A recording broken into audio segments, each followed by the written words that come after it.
ni prejuicio. Felipe se le conoce como el primer evangelista.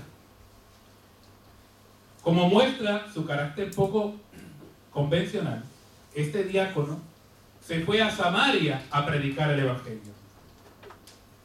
Teniendo en cuenta que los judíos y los samaritanos no se llevaban entre sí, y no solamente no se llevaban, sino que se odiaban unos al otro, es casi curioso ver cómo el texto bíblico que antecede al que vamos a leer obvia todas estas diferencias. Felipe es enviado a Samaria, él va a Samaria, pero no se relaciona, no se dice nada de estas diferencias. Muy diferente al pasaje que todos también conocemos, el pasaje de la mujer samaritana, que vemos como cuando Jesús va a alcanzar a la mujer samaritana, el autor, no, el que está escribiendo el libro, toma la molestia de explicar que los samaritanos y los judíos no se llevaban, que se odiaban entre sí y todo este tipo de cosas. Pero cuando Felipe es enviado en Hechos, no hace ninguna mención de estas diferencias. Es como si para Lucas, el que escribe Hechos, y para Felipe, ese odio y ese prejuicio hubieran desaparecido de golpe y porrazo. No hace falta mencionar. No hay por qué decirlo. Venciendo los prejuicios, sus miedos, él predicó a sus medios hermanos, los impuros, y para su sorpresa, hermanos, respondieron al llamado. Pero no solamente respondieron al llamado, sino que respondieron en grandes números. Muchos vinieron al conocimiento. Muchos y comenzó lo que fue un avivamiento en medio de esta gente a tal grado que habían tantos y tantos que él tiene que pedir ayuda a los demás discípulos, le envían ayuda y es un momento, un movimiento del Espíritu de Dios sorprendente, grande, hermoso. Felipe estaba en medio de ese gran avivamiento, era el líder del momento, era el que era, ¿no? El mayor. Allí estaba Felipe. Y en ese momento Dios tenía un cambio de planes para él. Y entonces es cuando él envía un ángel. Dios envía un ángel. Vamos a leer. Ahí ahora busquemos en Hechos 8. Los que no lo tengan, pues está ahí proyectado también. Yo le voy a leer de esta versión, que es la nueva versión internacional. Además de que tiene una letra más grande y la puedo ver mejor. Pero nada que ver con eso. Vamos, dice: un ángel del Señor le dijo a Felipe: ponte en marcha hacia el sur, por el camino del desierto que baja de Jerusalén a Gaza. Felipe emprendió el viaje y resulta que se encontró con un etíope eunuco, alto funcionario encargado de todo el tesoro de Candace, la reina de los etíopes. Este había ido a Jerusalén para adorar. Y en el viaje de regreso a su país, iba sentado en su carro, leyendo el libro del profeta Isaías. El Espíritu le dijo a Felipe: acércate y júntate a ese carro. Felipe se acercó deprisa al carro y al oír que el hombre leía al profeta Isaías, le preguntó: ¿acaso entiendes lo que estás leyendo? ¿Cómo voy a entenderlo?, contestó, si nadie me lo explica. Así que invitó a Felipe a subir y sentarse con él.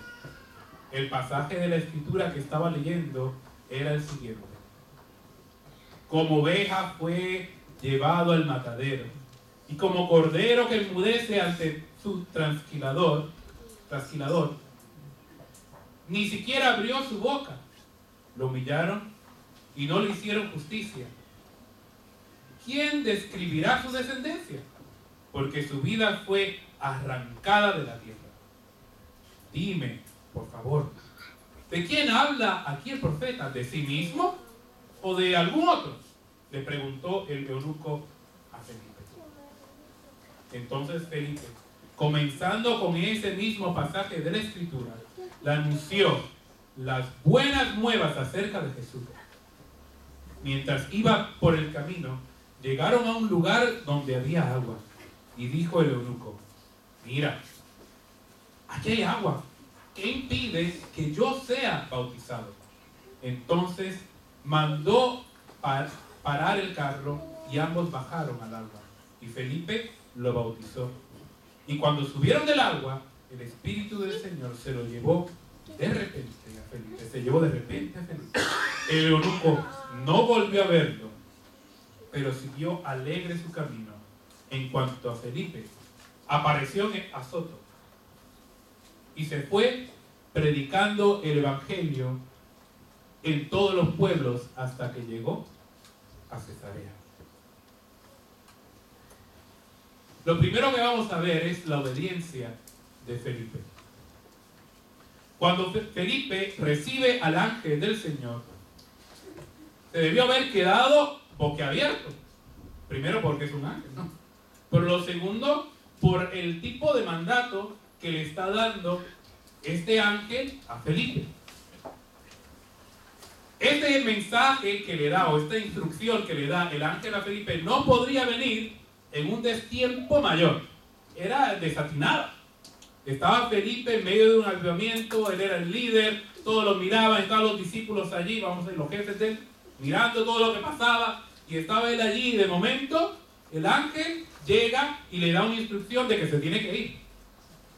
Que se tiene que ir. Luego de esta predicación, de los milagros, testimonios, todo este avivamiento, el líder se tiene que ir. El que estaba allí al principio, ahora me voy. Miren lo que dice, para que sonara más raro, esto es otra posible traducción de lo que dice el pasaje. Dice: al mediodía de hoy, quiero que vayas hasta el camino desolado que va de Jerusalén a Gaza.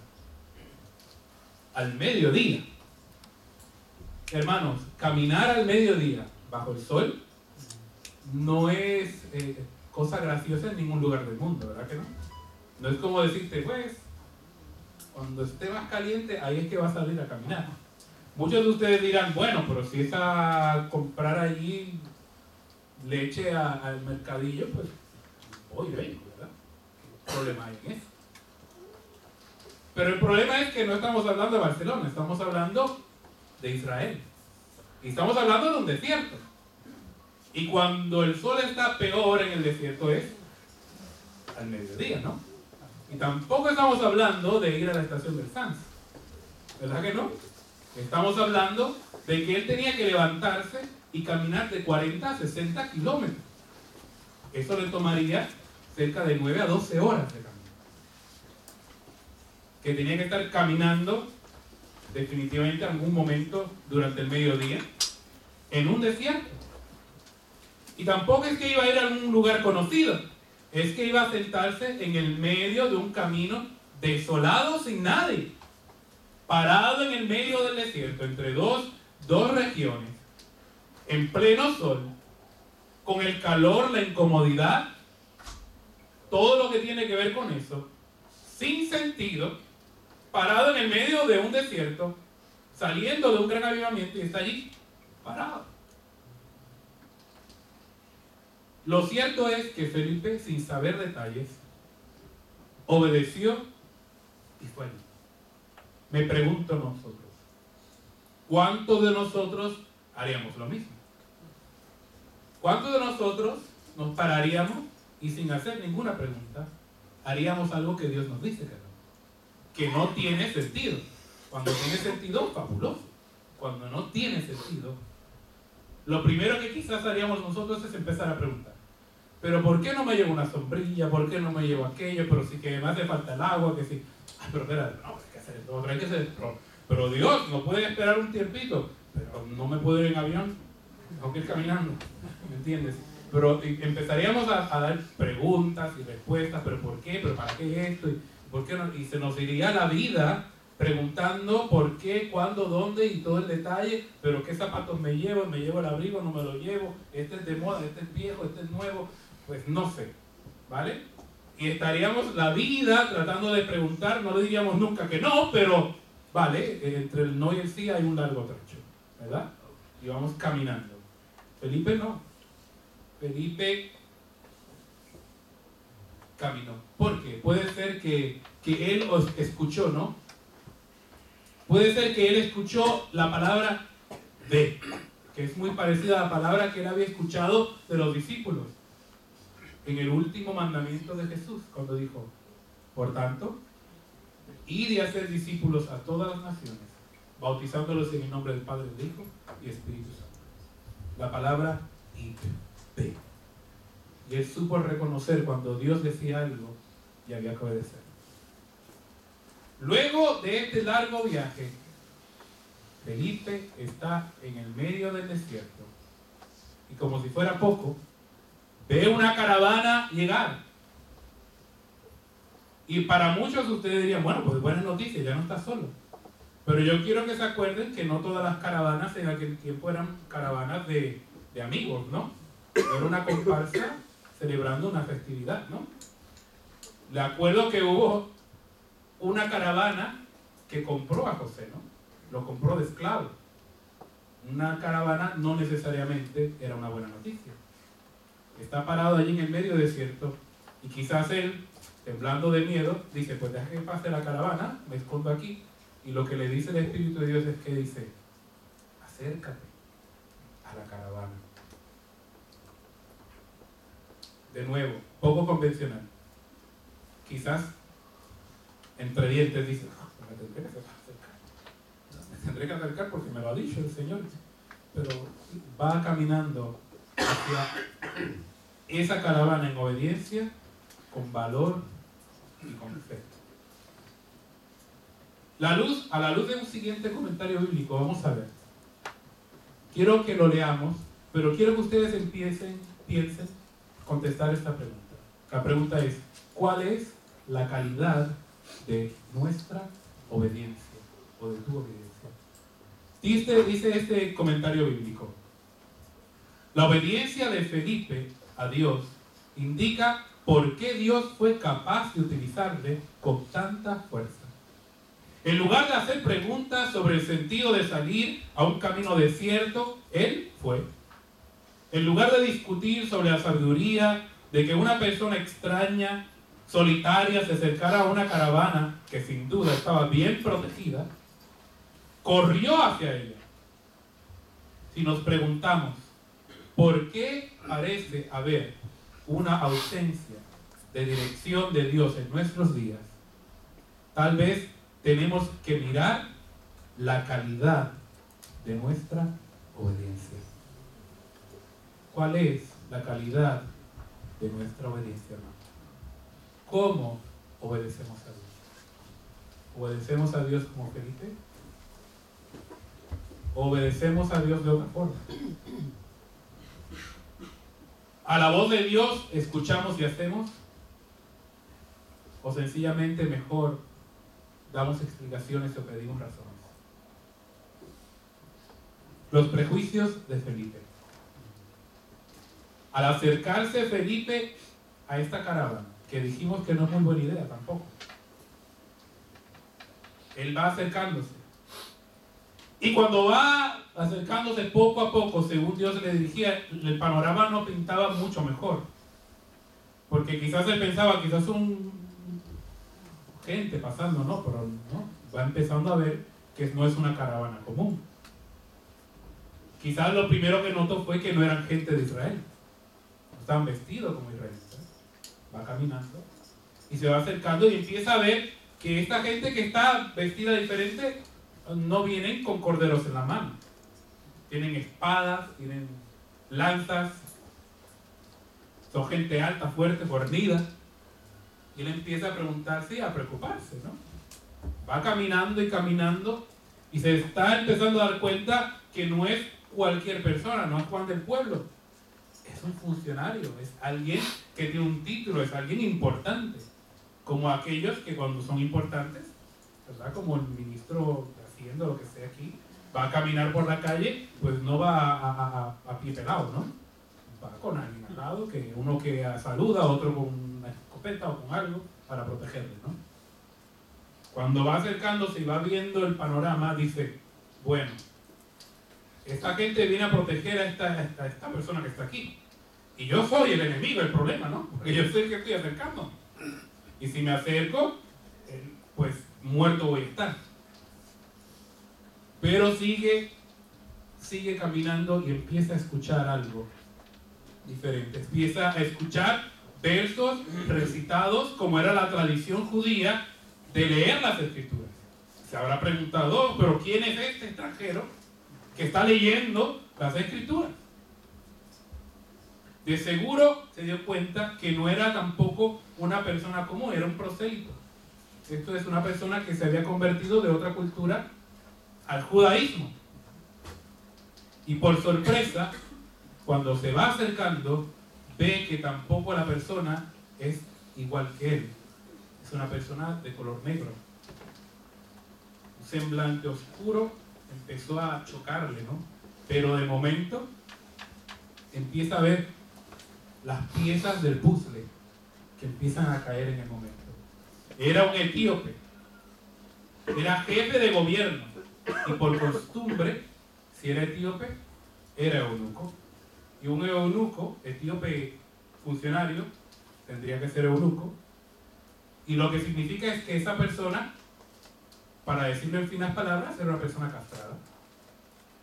No necesariamente porque ya en ese momento, ¿verdad?, el gobierno, cualquiera que funcionara como funcionario, valga la redundancia, se le daba ese título fuera o no fuera eunuco. Pero sí lo había.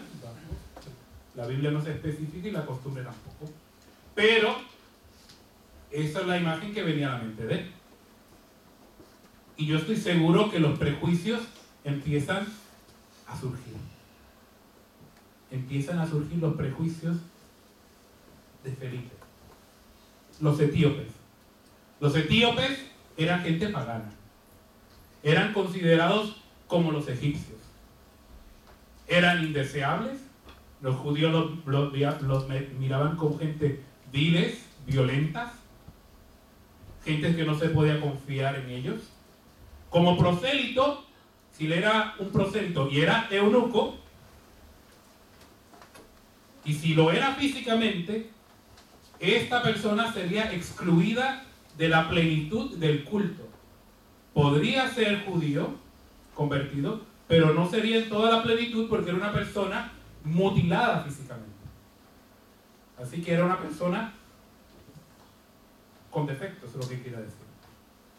Para un judío que guardaba celosamente la pureza racial, por decirles que no se llevaban con sus primos que se parecían exactamente a ellos, pues menos con una persona que racialmente, por decir racial, se veía totalmente diferente a él. Ese aspecto yo creo de la raza, ¿no?, que es importante en nuestros días. ¿Sabía usted, hermano, que hoy en día hablamos de las razas? Todo el mundo hemos escuchado de lo que es la raza, para acentuar las diferencias entre una persona y la otra. Pero usted sabe que hoy en día la ciencia ha buscado nuestro material genético, lo ha descifrado en su totalidad. ¿Y saben ustedes qué han descubierto, hermano? Que todos, uno dirá, wow, le tomó tanto tiempo descubrirlo, pero han descubierto que todos somos iguales. Que en nuestro material genético no hay diferencias. Que porque tú seas oscuro, o seas blanco, o seas oriental, o seas latinoamericano, no hay diferencias. No tenemos un diferente material genético uno del otro. Somos biológicamente iguales. Hay estudios que dicen que hay más diferencias entre gente del mismo color que gente de diferente color. Lo contrario a lo que pensaríamos. Entonces, una persona es blanca y otra es negra, pues son muy diferentes. Pues lo que dicen algunos estudios es que es al revés. Que entre dos personas blancas puede que haya más diferencia que entre un blanco y un negro. ¿Qué cosa, no? Porque todos somos biológicamente iguales. No hay una razón por la cual yo decir, no, mi raza es mejor que la tuya. Porque es que somos iguales. Iguales hasta lo último céntimo de nuestra genética. Claro, sí hay diferencias. Pero estas diferencias son lo que llamamos diferencias culturales, ¿no? Es una construcción cultural. Somos diferentes razas porque lo hemos decidido así. Porque en la costumbre del día a día, en nuestro trato con los demás, queremos ser diferentes. Pero no tiene que ver nada con nuestra condición física o biológica. Tiene que ver con la forma en que miramos a la vida y a los demás. Es en nuestra mente la diferencia, en nuestras costumbres. Les traigo una ilustración. En mi país, es un país muy pequeño. Puerto Rico es una isla muy pequeña. Muy pequeña. Y en mi país se mezclaron tres por decir, etnias o culturas o razas. La raza, pues, europea. Estaban los indígenas, los locales. Y estaban también los negros. Todos se mezclaron en un momento. Bueno, no se mezclaron de momento, pero con una isla tan pequeña, ¿verdad?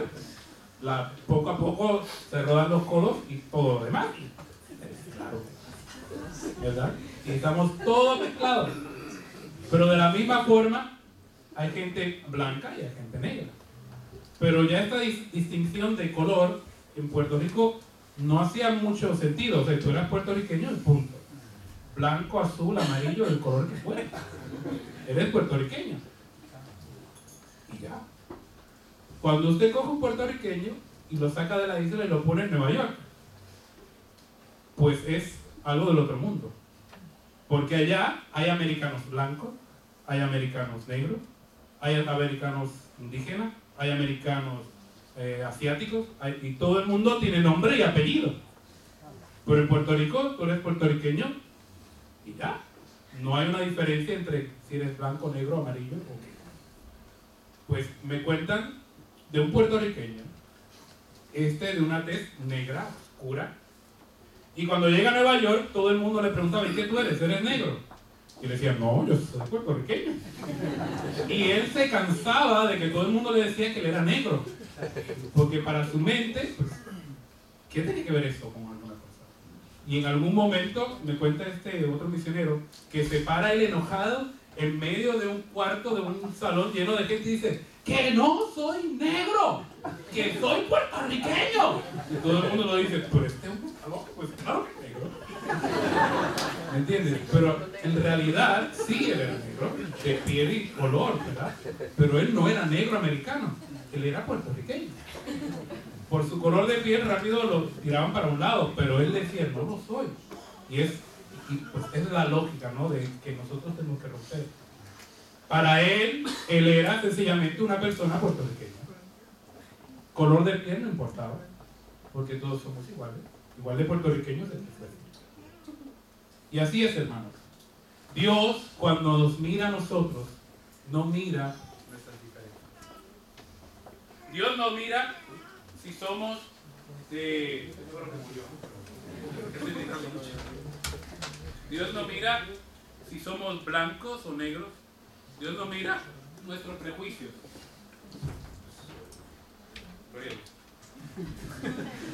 Y si no se nos escucha.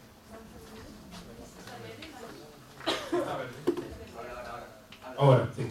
Bueno, vale, Dios no mira nuestro aspecto interior. Dios ignora nuestros prejuicios. Dios los echa a un lado. Y también los enfrenta a la verdadera luz. Cuando se está acercando Felipe hacia el eunuco, ya empieza a ver cómo las cosas caen en su sitio. Y el eunuco no está leyendo cualquier pasaje. Leyó un pasaje que decía, nuestras, como fue llevado al matadero por nuestras transgresiones. Empieza a escuchar, esto no es común. Algo está pasando aquí. Y empieza sus prejuicios a tambalearse. Porque Dios le estaba indicando, tienes que acercarte a la caravana. Podemos nosotros preguntarnos lo siguiente.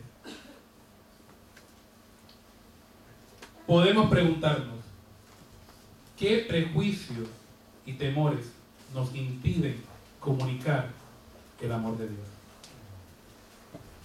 Todos tenemos prejuicios, hermanos. Todos. Inclusive yo. Aunque no lo crean. Yo también. Todos, hermanos. Todos tenemos un prejuicio u otro. Que si es rico, que si es pobre. No le puedo hablar porque ese hombre lo tiene todo. No le puedo hablar porque ese hombre, como que ese musulmán.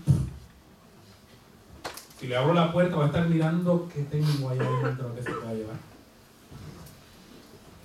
No, pero mira, ese es muy alto, ese es muy bajo, este está muy gordo. O sea, todos tenemos un prejuicio, ese es latinoamericano, aquel es catalán, este no habla castellano, aquel habla chino. Todos los prejuicios que podemos tener habidos y por haber para impedir que podamos comunicar el amor de Dios a un alma que lo necesita. Nosotros podemos ser sinceros con nosotros mismos y enfrentar nuestros prejuicios y darnos cuenta de que esos prejuicios son muchas veces los mayores impedimentos para que alcancemos a otros para Cristo. Bueno, en tercer lugar, en el camino, en el momento preciso. Ese es el plan de Dios. Además, está decir que Felipe se encontraba en el lugar preciso a la hora precisa. Hermanos, Dios orquestó todo una cadena de sucesos improbables. Dios hizo todo lo que tuvo que hacer para que Felipe estuviera allí en el lugar preciso. La llegada del ángel, el mensaje del ángel, el tiempo que le tomó a Felipe ir de un lugar a otro caminando, el sitio donde Felipe iba a llegar y a decir, llegué. El momento preciso cuando la caravana iba pasando y el momento preciso que este hombre está leyendo el pasaje que estaba leyendo. Todo caía en un momento preciso, en un instante seguro, y en el momento de Dios todo sucedió tal y como Dios quería para la salvación de un hombre. Y este hombre no leía cualquier pasaje, no estaba leyendo las genealogías del pueblo de Israel, ¿verdad que no? No estaba leyendo algún pasaje bien difícil. Empezó a leer este pasaje que decía, como oveja fue llevado al matadero, y como cordero que enmudece ante su trasquilador, ni siquiera abrió su boca. Lo humillaron y no le hicieron justicia. ¿Quién describirá su descendencia? Porque su vida fue arrancada de la tierra. Algunos de ustedes, creo que al estar aquí en Barcelona, juegan fútbol, ¿verdad? O han visto fútbol. Si no han visto fútbol, pues no creo que están aquí. Vale, todavía no han llegado. Pues miren, cuando una persona, un jugador, está solo delante de la portería, el portero está allá comiendo fideuá y está la pelota al frente y viene el que va a atacar y va a patear la bola, que dices que si la falla, ¿qué ustedes dicen? Qué malo es, que se retire, que mejor juega mi niño de 5 años, ¿verdad? Dices que se retire si no la, y si da la patada y chuta y falla, ¿qué todo el mundo hace? Lo celebra, ¿no? Nos enojamos, decimos, pero ¿de dónde salió este? Y nos enojamos y empezamos, si la mete decimos, lo celebramos. Pues ese era el instante. Estaba Felipe escuchando, y como dice la palabra, no se quedó de lejos. Cuando empezó a escuchar que recitaba, corrió. Se olvidó de que al otro lado había unos soldados con espadas. Ya no tenía ni miedo ni temor. Empezó a correr y escucha. Y era el momento en que iba a chutar. Si la fallaba Felipe, que se retirara de evangelista. Porque el pasaje que estaba diciendo, ¿de quién hablaba, hermano? De Jesús. Hablaba de Jesús. Y en el preciso momento que llega a chutar la bola, con la pelota, está ahí. En ese momento, el momento de Dios. Él le pregunta, ¿acaso entiende usted